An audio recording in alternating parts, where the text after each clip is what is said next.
اللہ تعالیٰ کہہ رہے ہیں کہ تو اصلی نور میں کیوں نہیں آ جاتا، کیوں یہ برق کا انتظار کرتا ہے کہ کب بجلی چمکے گی تو تھوڑی دیر کے لیے روشنی ہو جائے گی؟ اصلی نور کی طرف آ، روشنی ہی روشنی ہے، اور لوگوں کو پھر لے کے آ۔ تجھے پتا کیسے چلے گا کہ لوگ اندھیرے میں، جب تک کہ تو خود نور میں نہیں آئے؟ انسان کا کانفیڈنس اگر اس کے اوپر ہی ہے تو خسارے میں ہے وہ۔ اگر انسان کا کانفیڈنس انسان بنانے والے کے اوپر چلا گیا ہے تو پھر وہ لوگوں کو خسارے سے نکالنے تک کی مشین ہے۔ یہ ادھر اپنے اوپر ہنسیں گے ہم کہ اتنے سال ضائع کیے تھے ہم نے، اور اپنے آپ کو اس کبر میں باشعور کہنا شروع کر دیا تھا، فلسفی کہنا شروع کر دیا تھا، مفکر، فلاسفر، تھنکر، ریفارمر، ہر کوئی اپنے اپنے ٹیگ لگا کے بیٹھا ہوا۔ کیوں؟ لا الہ الا اللہ سمجھ نہیں آ رہا۔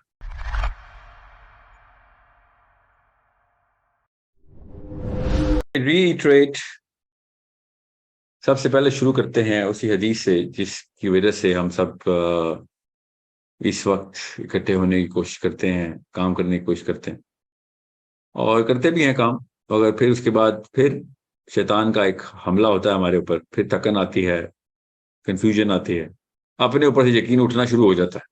اصلی مسئلہ یہ ہے، اور میرا موقف یہ ہے کہ انسان کو اپنے اوپر سے کبھی بھی یقین نہیں اٹھ سکتا، انسان کے اوپر کیپیبلٹی نہیں ہے اپنے اوپر سے یقین اٹھانے کی۔ اس کو اصل میں اللہ تعالیٰ نے سب سے پہلے اسی بات کو ایڈریس کیا ہے کہ تو اور تیرا یقین اصل میں آپس میں کوہیرنٹ ہو نہ ہو، اس سے فرق نہیں پڑتا۔ اگر تو اپنے اوپر ہی رہے گا تو رہ جائے گا۔ تو اپنے اوپر یقین نہ کر، میرے اوپر یقین کر۔ اللہ تعالیٰ نے شروع دن سے یہ بتایا کہ آپ اللہ پہ یقین کریں۔ اللہ تعالیٰ نے یہ پورا کا پورا معاملہ خود ہاتھ سے لکھا ہوا ہے، ایک خاص پوائنٹ سے لے کے دوسرے پوائنٹ تک لے کے جانا ہے، جس کو ہم سمجھ سکیں تو سمجھ لیں، نہیں سمجھ آ رہی تو اللہ پہ چھوڑ دیں۔ اگر ایک بچے کو یہ معاملہ ہو اور اس کو اپنے باپ پہ سے یقین اٹھ جائے تو اس کو ہم بیمار کہتے ہیں، اس کو سائیکالوجسٹ کے پاس لے کے جاتے ہیں، اس کو دوا دارو کی جاتی ہے اس کے ساتھ کہ بھائی کیا ہو گیا، کیوں ٹرسٹ، تمہارا باپ ہے، ماں ہے، انہوں نے تمہارے ساتھ جو کچھ بھی کیا ابھی تک، جتنے پل بڑھ گئے ہو، اس کے بعد تمہارا کس بیس کے اوپر ہے باپ یا ماں پہ یقین اٹھ رہا ہے؟ اس کو ٹرسٹ ڈیفیسٹ کہتے ہیں، اس کو ڈسنس بولتے ہیں، اس کو ہزاروں بیماریوں کی جڑ ہے۔ اس کے بعد ڈپریشن شروع ہو جاتی ہے، اس کو بیسکلی وہ سیلف ورتھ لوز کر جاتا ہے، سیلف اسٹیم فریکچر ہو جاتی ہے اس۔ یہ معاملہ ہمیں گھر میں سمجھ آ جاتا ہے، مگر ہمیں اللہ کے ساتھ یہ معاملہ سمجھ نہیں آ رہا، اسی لیے قرآن سمجھ نہیں آ رہا۔ سب سے پہلے اس فلسفے کو سمجھیں کہ اللہ تعالیٰ نے سب سے پہلے قرآن پاک میں اپنی ذات کو اسٹیبلش کروایا ہے کہ آپ لوگ بے شک اپنے اوپر زیرو یقین رکھتے ہوں، کوئی فرق نہیں پڑتا، ایک خاص جرنی سے اوپر جائیں، اپنی شعور کی جرنی، اور آپ کو سمجھ آ جائے گی کہ آپ کے اوپر یقین اتنی ضروری چیز نہیں ہے جتنا آپ کا اللہ کے اوپر یقین۔ اور جب آپ کو یہ یقین اسٹیبلش ہو جائے گا تو آپ کی اپنی سیلف ورتھ بھی بڑھ جائے گی، سیلف اسٹیم بھی بڑھ جائے گی۔ یہ بات ہمیں سمجھ نہیں آ رہی، ہمیں اس وجہ سے اللہ اکبر کا مطلب ابھی تک سمجھا نہیں سکا کوئی۔ سوچیں، سبحان اللہ کا مطلب نہیں سمجھا سکا۔ اللہ تعالیٰ پہلے دن سے بتا رہے ہیں کہ تم اپنی اوقات میں کچھ بھی نہیں ہو، تمہاری اوقات ہی تب بنتی ہے جب تم میرے ساتھ اٹیچ ہو جاتے ہو، ورنہ کر کے دیکھ لو جو کوئی کر سکتے ہو، دیکھو پھر کیا ہوتا ہے۔ زیادہ سے زیادہ کیا کرو گے؟ ظلم ہی کرو گے۔ یہ میں آج بتا رہا ہوں اپنے اوپر رہنے کی، کہ انسان اگر اپنے اوپر رہے تو پھر اپنی جبلت عیاں کر دیتا ہے۔ اس لیے اس روح کی آواز سننی پڑتی ہے جو اللہ نے اپنی فطرہ میں بنائی، اور اس روح کو اللہ تعالیٰ نے اپنے سے کنیکٹ کروایا کہ میں اپنی جو سگنیچر ہے، اپنی فطرہ پہ پیدا کرتا ہوں تمہیں، اپنی مرضی کی فطرہ پہ، اس کا یہ مطلب ہے میں اپنی مرضی کی فطرہ پہ پیدا کرتا ہوں، اور تمہیں ابھی تک نہیں سمجھا آ رہی، اور نہ ہی میں نے تمہیں سمجھانا ہے کہ روح کیا ہے۔ نہ اس چھوٹے سے برین میں یہ کیپیبلٹی نہیں کہ اس پلانٹ میں آ کے یہ برین روح کے کانسیپٹ کو کی ایکسپلینیشن کو سمجھ سکے، اس کے بعد اپنی اس لائف کو بھی اس کے ساتھ انٹیگریٹ کر سکے۔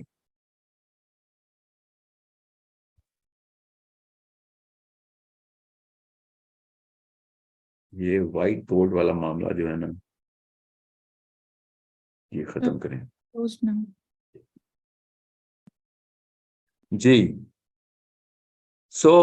جب آپ کو یہ بات سمجھ آ رہی تھی تب آپ کو اللہ اکبر کا مطلب پتہ چلتا ہے، تب آپ کو لا الہ الا اللہ کا مطلب پتہ چلتا ہے کہ بھئی میں اگر اللہ کے علاوہ کسی بھی اور کانسیپچلائزیشن کے اندر اپنے آپ کو اسٹیبلش کر رہا ہوں تو لا الہ الا اللہ کو میں نے نلیفائی کر دیا، میں نے سپر سیڈ کرنے کی کوشش کی ہے۔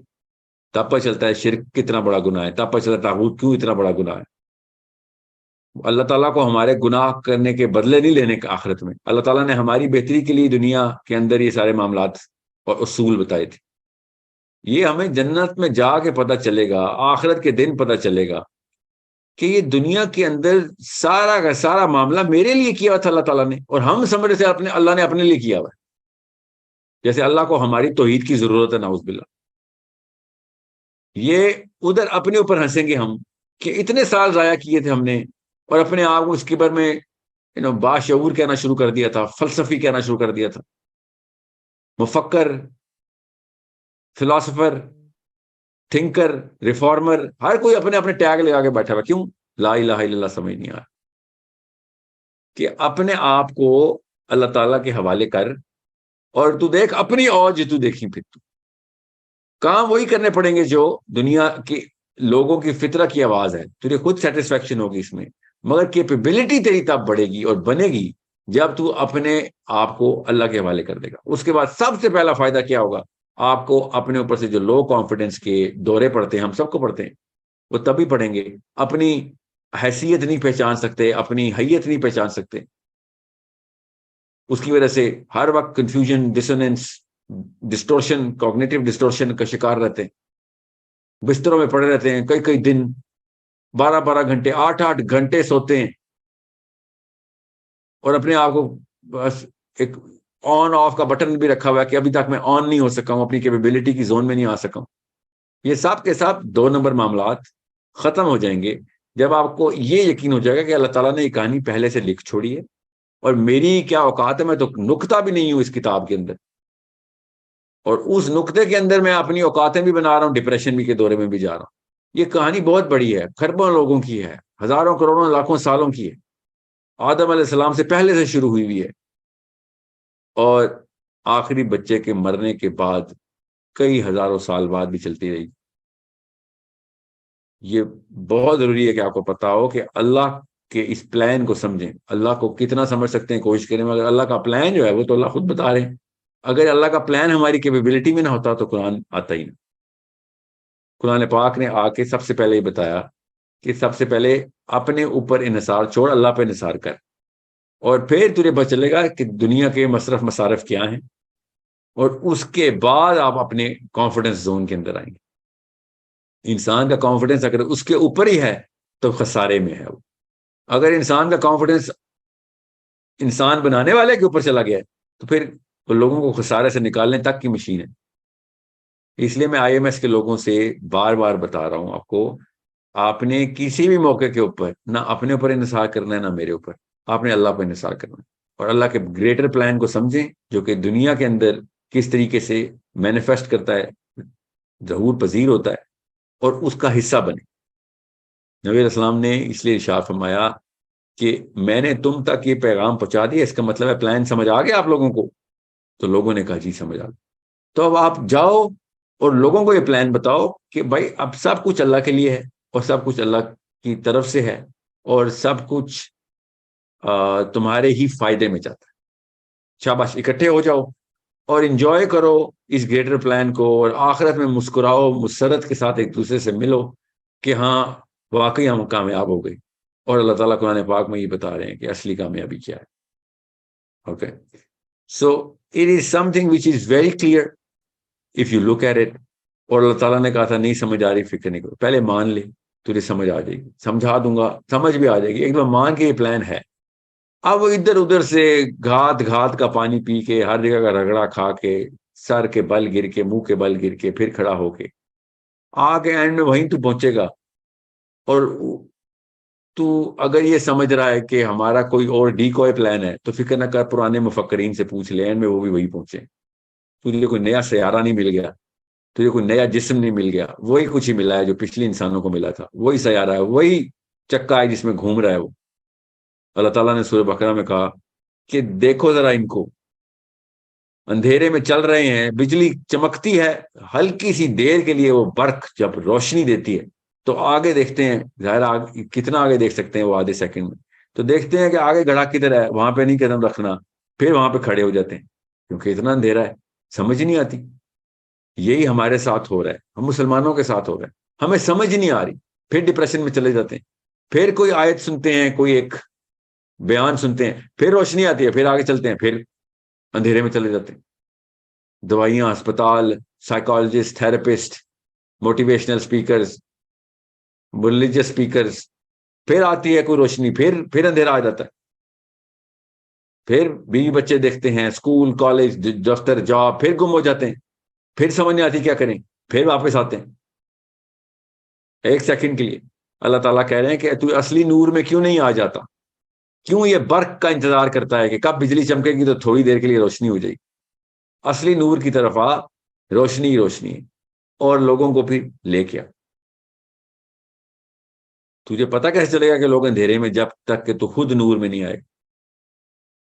اوکے, اللہ ولی الذین آمنوا یخرجہم من الظلمات الی النور, کہ اللہ کے پاس جو اللہ کے پاس پہنچ گیا, جس کا ولی اللہ بن گیا, اللہ تعالیٰ اس کو اندھیروں سے روشنی کی طرف لے آتے. اور جو نہیں آتے, اللہ تعالیٰ نے اسی آیت میں آگے بتا دیا کہ جو طاغوت کے ہو, اپنے اوپر طاغوت کا کیا مطلب ہے, اپنے آپ کو اللہ سمجھتے ہیں کہ میں اپنے اوپر ہوں, جی میں ہی ہوں جو کچھ کر رہا ہوں. آیت صاف صاف بتا رہی ہے کہ بھائی یہ نہیں مانتے, کفر کرتے ہیں, نہیں مانتے اس پلان کو, نہیں سمجھ آتی ان کو اس پورے کے پورے معاملے کی, تو کفر کرتے ہیں کہ ہم نہیں مانتے, ہم خود ہیں جو کر سکتے ہیں, اپنی سیلف ورک بناؤں گا میں, سیلف میڈ مین ہوں میں. تو اللہ تعالیٰ کہتے ہیں پھر کیا ہوتا ہے, یخرجہم من النور الی الظلمات, کہ اللہ تعالیٰ پھر ان کو نور سے نکال کے ظلمات میں ڈال دو. اور پھر آگے بتایا کہ بس یہ پھر آگ میں ہی رہیں گے, ادھر کی روشنی میں ہاتھ تاپیں گے اپنے, کہ ہاں بس یہی ہے ادھر. سو روشنی ہے, آگ کی بھی ہے, اس سے گزارا کر کے دیکھیں تو پھر اس حالت میں تو نہیں بچیں گے ہم کہ کچھ کر سکیں. نور کی بھی ایک روشنی ہے, وہ راستہ دکھائیں گے. اس آگ آپ کو ختم کرنے کے لیے, نور آپ کو اثر نو بلڈ کرنے کے لیے. سو یہ بہت ضروری ہے کہ آپ کو پتا ہو کہ آپ کو آئی ایم ایس کا مشن میں نے نہیں دیا, یاد رکھیے گا. آئی ایم ایس میں آپ اپنی کسی کیپیبلٹی میں نہیں آئے ہوئے, طاغوتی باتیں ہیں. اللہ تعالیٰ اپنی مرضی سے چنتے ہیں انسانوں کو. اللہ تعالیٰ کو کسی بھی معاملے کے اوپر کوئی اصول کا پابند مت کریں. اللہ تعالیٰ نے آپ کو کسی وجہ سے چن لیا ہے تو اپنا کانفیڈنس بھی اللہ کے حوالے کر دیں کہ یا اللہ تو نہیں بنایا تھا, تو ہی کام لے لے. یہ دعا کبھی نہ چھوڑیں ہر نماز میں, اسپیشلی فجر میں, اسپیشلی عشاء کے سجدوں میں, اندھیروں میں دعائیں مانگیں, یا اللہ میرے سے بڑا کام لے لیں. اور یہ بہت ضروری ہے کہ آپ کو پتا ہو کہ کس طریقے سے آپ, جس دن آپ اپنے اوپر سے ہٹ کے اللہ کے اوپر پہنچ گئے نا, تو پھر آپ کی کیپیبلٹی, آپ کی سینس, آپ کی نالج, آپ کی اسکل, وہ کہاں تک جائے گی, وہ مجھ جیسا ایک عام سا چھوٹی سی ہستی, ایک انسان, وہ تو نہیں بتا سکتا کہ اللہ تعالیٰ نے کسی اور انسان کو کہاں سے کہاں لے کے جانا. اوکے, یہ بہت ضروری ہے کہ آپ کو پتا ہو. دنیا کی ساری نفسیاتی بیماریاں میں نے پڑھ لی ہیں بہت تفصیل سے, اور میں نے صرف قرآن پاک کو اور اپنے اور ان بیماریوں کے اور بیمار انسانوں کے بیچ میں رکھ کے دیکھا کہ مسئلہ کیا تھا ان کے ساتھ, تو پتہ چل گیا کہ ان کے ساتھ یہی مسئلہ تھا کہ یہ اپنے اوپر انحصار کر بیٹھے تھے سارے, یا کسی اور پہ انحصار کر بیٹھے. یہ ہے شرک کا نقصان. اللہ تعالیٰ نے کہا شرک کو میں نہیں معاف کرنے والا, سب سے بڑا ظلم ہے شرک. کیا ظلم ہے, اللہ پہ کوئی ظلم کرتا ہے, کہ ایسے رب کو مانتے ہیں کہ اللہ پہ ظلم کریں گے. شرک کس پہ ظلم ہے, سوچتا ہی نہیں ہے کوئی ہم میں سے. شرک اپنے ہمارے اوپر ظلم ہے. شرک ظلم و عظیم ہے. اچھا تو کیا کون مارا, شرک سے تو کوئی نہیں اپیرنٹلی کسی کو ڈیمیج ہو رہا. جی اللہ تعالیٰ بتا رہے ہیں تم اپنے آپ کو جس لیول پہ چھوٹا کر رہے ہو شرک کر کے. کیوں, کیونکہ انحصار کسی ایسی چیز پہ کر رہے ہو, اپنے سارے کے ساری ورڈز کو اس چیز کے نیچے تابع کر لیا ہے کہ جو کچھ نہیں کر سکتی, جو اصلی ذات ہے وہ تمہیں لے کے جائے گی آگے سے آگے.